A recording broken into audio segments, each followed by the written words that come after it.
will be Sarah Flanagan. So I'm going to turn it over now to Amy Burke.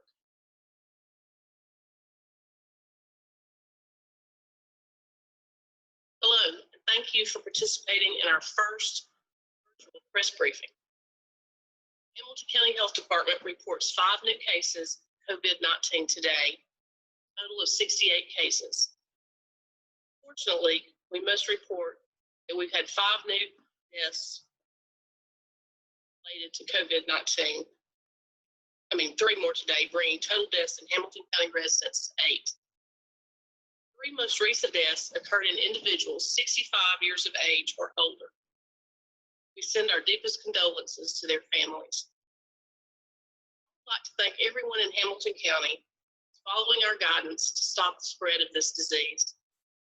Those who are not, the health department cannot say strongly enough, stay home. Please go out for trips for essential items for your family and keep these trips to a minimum. In addition, there are several important religious occasions soon upon us. Faith-based organizations in our area helping control the spread of the virus by holding virtual services, otherwise suspending activities and physical services. I implore all places of worship to do so, regardless of the important religious occasions ahead. Realize that this is a difficult decision for faith-based organizations to make. We must do this to stop the spread of this virus. This time, I would like to give some positive news. The first day of drive-through testing went very smoothly. We tested 24 people and finished ahead of schedule. We're very pleased that we have been able to partner with our local healthcare providers in this effort. Plans are to increase the number of appointments the next week, increasing community testing in our area. Please note, everyone who would like to be tested at our drive-through site must contact their healthcare provider and ask that healthcare provider to contact us to make the appointment for them. Have advanced contact with the person's provider in order to test the patient. Providers should not be giving the referral form to a patient to bring to the test site. We have communicated this with the provider community. This time, I would like to introduce Sarah Flanagan, RN. Sarah worked at our drive-through site this morning. Hi, I'm Sarah Flanagan. I'm one of the registered nurses that works at the health department. Today we did our drive-through testing, and as she said, we got to test 24 patients today. Do remember that it is only symptomatic patients with an appointment from their primary care provider. We did it very quickly. We had plenty of staff. We had police department there making sure lines went smoothly. We had runners. We had staff checking IDs. Very little patient contact, and we're able to confirm their name, date of birth, and tell them a little bit about the testing. Then we did the test. It usually took less than 10 seconds as far as the actual swab goes, and everyone did really well, and we plan on it running smoothly next week when we increase numbers. If anyone has any questions, let me know.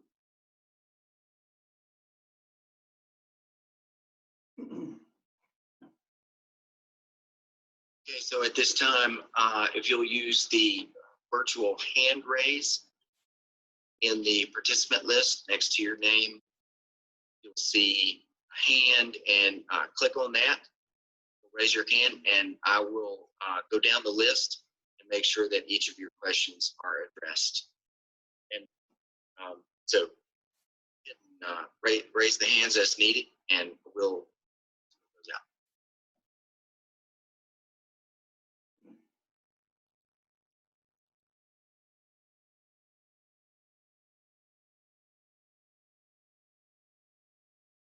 Okay, Brent, go ahead.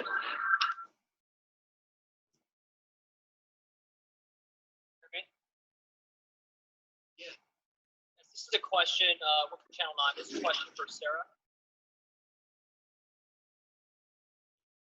Hi. Okay, I just wanted to run some numbers by you, some test numbers, if that would be okay. You can tell me if this is something that the way I'm saying it is accurate. So according to some numbers that we calculated based on tests from each health department website, based on census population estimates for each county in 2019, Hamilton County, we have done around one test for every 436 residents. Compared to Knox County, that's 1 out of every 345. Shelby, that's 1 out of every 130. Davidson, 1 out of every 86. That's how we kind of did that math, obviously showing that the rates are higher in those counties when it comes to testing. Is there any issues with how we did that? I can't see your numbers, but I'm sure that if you can do basic fractions, then you got it right.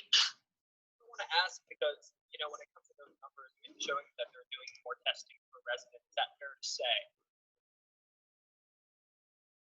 Let Tammy answer that. Yeah, Brent, we're going to let Tammy Burks answer that question. I, like Sarah, have not looked at those numbers today, so I can't verify those. But other communities have tested more people than we have in Hamilton County, and we have addressed that situation in previous press briefings. And the fact that we are very proud to have our community testing site up and running now, but we did have issues with supplies in our area. I'm not able to address these issues or lack thereof or available supplies in other counties. So it's safe to say that the health department in Hamilton County is satisfied with the level of testing at this time. We are very satisfied that we are now able to provide community testing to our citizens. Clear picture of kind of the totality of the spread of this virus. I'm not clear on your definition of totality. We get the general idea of just how fast it spread. Do you feel like Hamilton County has a clear picture? What I know that we have a picture of right now, our epidemiology work that we're doing here, we do know that many cases that we have identified in Hamilton County cannot be traced back to another known positive case of COVID. That's why we continue to say that we know we have community spread. As far as how much that is at this point and how big it will become, or how small it will become, really depends on how successful we are as a community in containing the virus. Okay, Brent, thank you. I'm going to turn it over to Joy Dukes from TV3. So I have two questions. The first one is, when will the test results from today be back? We anticipate having those test results back within 4 hours. It was done. These are the ones that Baylor is helping process. That is correct. And how many people in the county have recovered so far? Recovered at 36. Joy, thank you. I'm going to turn it over to Sarah Grace. My first question is, can we just get you, Tammy, to say and spell your name and title for us? Sure. It's Tammy, Tammy, Burke, BRKE, Communications Chief. Thank you. My other question is, do you have a number of how many of the cases have been direct contact versus those that haven't been? I don't have those exact numbers from our EDB department. We can get that for you, but I believe that number is less than 20. And you say that you're going to ramp up testing next week, community testing. Do you have any idea how many people you guys asked or hope to start testing each day next week? We are now we know that we can test as many as 36, and we have people working right now to see if we can increase that number. And my last question is, are the people being referred to you mostly being referred from doctors' offices in the hospital, or are they being referred by like all private care? Well, these people are not hospitalized, obviously. They're being seen at our drive-through clinic, and the doctors are from all across our community. And is the health department at the Baylor lab still doing testing of hospital cases as well, separate from community testing? Yes, they are. Are all 3 hospitals participating? I don't have that information. They have definitely all been offered that opportunity. Is there a way we could get that? Because I put in a request for that information this morning and never heard back from the department. Okay, I will try to find that out for you. Okay, thank you, Sarah. I'm sorry.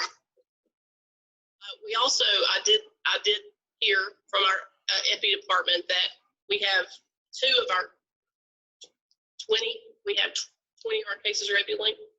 20 cases are epi linked. That means 20 cases of the 68, we have been able to identify source who was positive for COVID-19. 68. Okay, Shannon?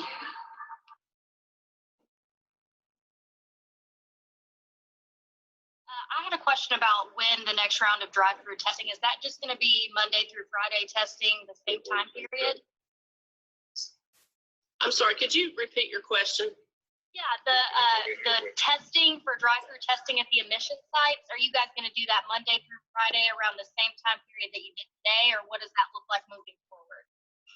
What we currently have planned for next week is to test Monday, Wednesday, and Thursday. Of course, all of this could change based on need and availability of supplies and staffing. That's all I had. Rand, did you have another question?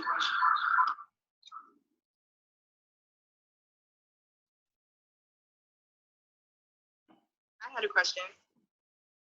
Another question. Joy, go ahead. Can you tell us what the supplies are looking like so far? Are you guys good on supplies, the medical masks, and all of that with testing, or are you starting to notice that it's becoming harder and harder to get availability for these things? I've been told we have an adequate supply of testing materials and PPE for our staff doing the testing for the foreseeable future. And do you know what time Monday, Wednesday, and Thursday next week you guys are going to be doing it? Is it going to be again a morning thing from 8 to? Today we ran the operation from the actual operation of seeing clients from 9 a.m. until noon. That originally was the plan for the days next week. Again, that might change based on our scheduling availability.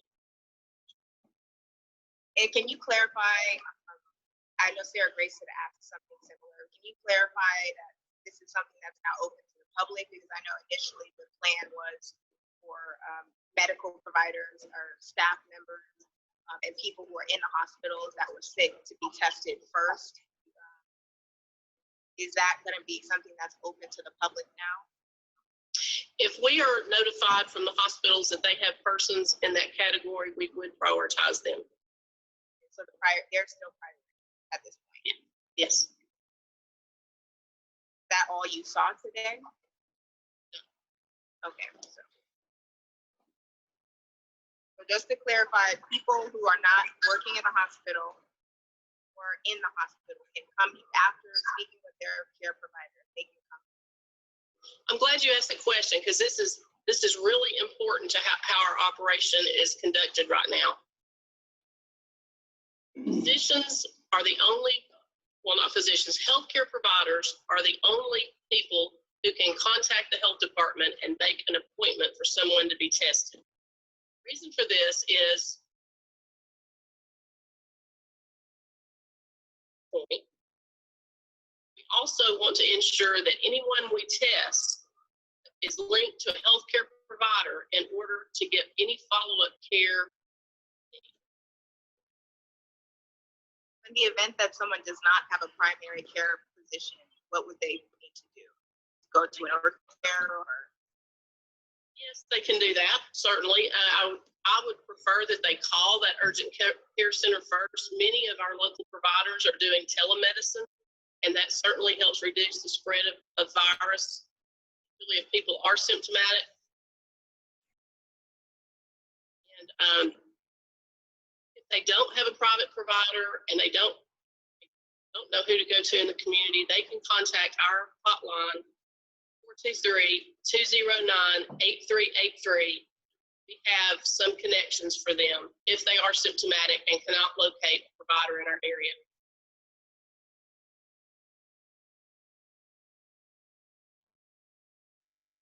Okay, anybody else have any questions? Yeah, Radio Channel 9, we got it. Go ahead, Brian. All right, Tammy, appreciate your time again. Can I ask, you said about 20 of the 68, I believe, have been sourced back. Is that correct? Have been EpiLinked, yes. The process, you can explain to us how to get more of those sourced back, if that's possible, and how we can start to get those numbers up, if that's possible, to find where exactly it starts.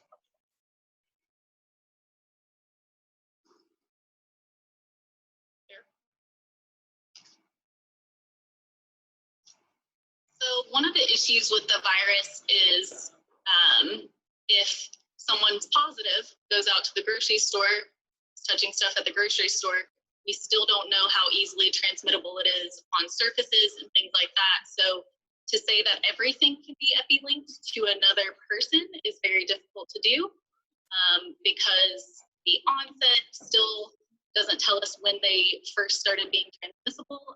And if they're touching things at public places, then someone else touches that, it's very hard to narrow down who all's been there that day.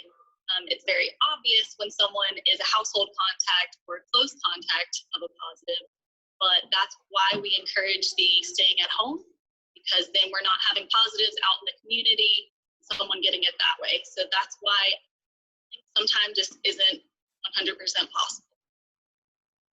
Got it. Thank you.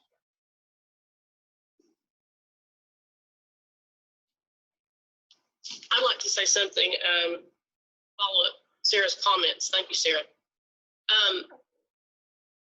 It doesn't sound flashy, but the most important thing, the two most important things our community can do to stop the spread of this virus is limit your contact with others, wash your hands frequently, don't touch your face. If you're in the grocery store and you touch coronavirus hand, you are not going to be infected with that unless you touch eyes, your nose, or your mouth. Sanitize your hands when you finish shopping and go home. Wash your hands frequently during the day, especially if you've been outside your home. I'd like to ask if the county is working with the state for the facility at the convention center. I'm sorry, is the health department working with the state? The county, like Hamilton County, working with the state for the facility at the convention center. Yes. At the convention center, I thought you said at the admission site. We're working with the state for the admission site. I don't know about the Convention center. center. I don't have information on that. I'm sorry.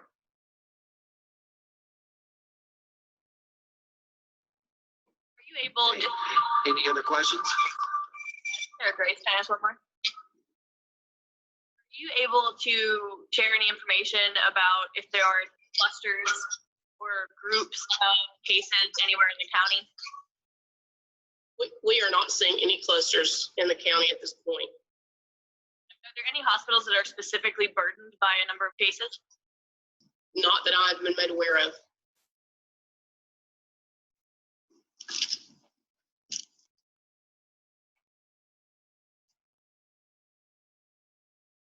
Okay, I think that's going to conclude today's virtual press briefing. We appreciate everyone's patience as we set this up and your participation in it very much.